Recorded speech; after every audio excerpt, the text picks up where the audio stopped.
মই দেখিছোঁ যোৱাকালি সংবাদ মেল যোগে তেওঁলোকে দুই এজনমান আমাৰ আক্ৰাছুৰ যুটীয়া সম্পাদকে তেওঁলোকে বন্ধ কাৰ্যসূচী বা বিভিন্ন ধৰণৰ কিবা কিবি কাৰ্যসূচী লৈছে দেখা পাইছোঁ।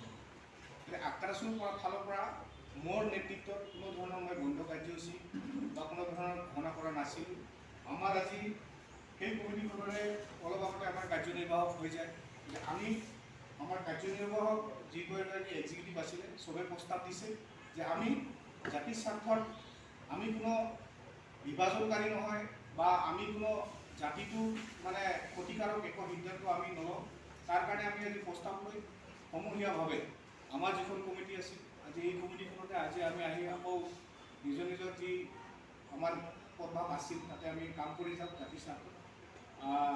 গতিকে এইখিনি ক'ব লগা কোনো ধৰণৰ আমাৰ ফালৰ পৰা আমি মোৰ প্ৰেচিডেঞ্চিলৈ মই বন্ধ কাৰ্যসূচী ঘোষণা কৰা নাই।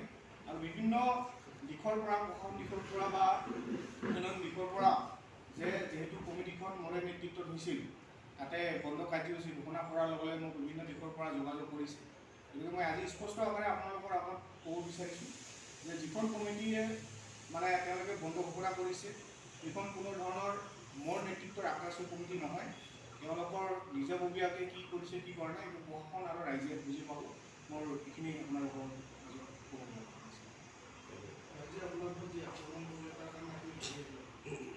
সেইটো তেনেকুৱা ধৰণৰ কথা নহয়। আক্ৰাছু আজি আমি একোখন ঘৰৰে মানুহ আমাৰ মাজত ভুল বুজাবুজি হ'ব পাৰে।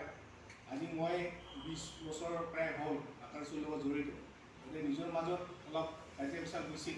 হয়তো তেওঁলোকে ভাবিছিল যে মণিৰাম আমাৰ মাজত ইমান দিন থকাৰ পিছত আজি জাতিৰ স্বাৰ্থত আমি একলগ হৈ মাত মাতি আছোঁ। তেওঁলোকে হয়তো মই আঁতৰি যোৱাটো অলপ ক্ষোভিত হৈছে বা দুখ প্ৰকাশ কৰিছে। তাৰ কাৰণে ক্ষোভিত হোৱাৰ পিছত মানুহে নিশ্চয় কিবা ভাবে। মই সেইটো এতিয়া ডাঙৰ ইমান নাভাবোঁ। যিহেতু আমি জাতিৰ স্বাৰ্থত কাম কৰিবলৈ ওলাইছোঁ অলপ ভুল বুজাবুজি হ'ব পাৰে। এইখিনি মই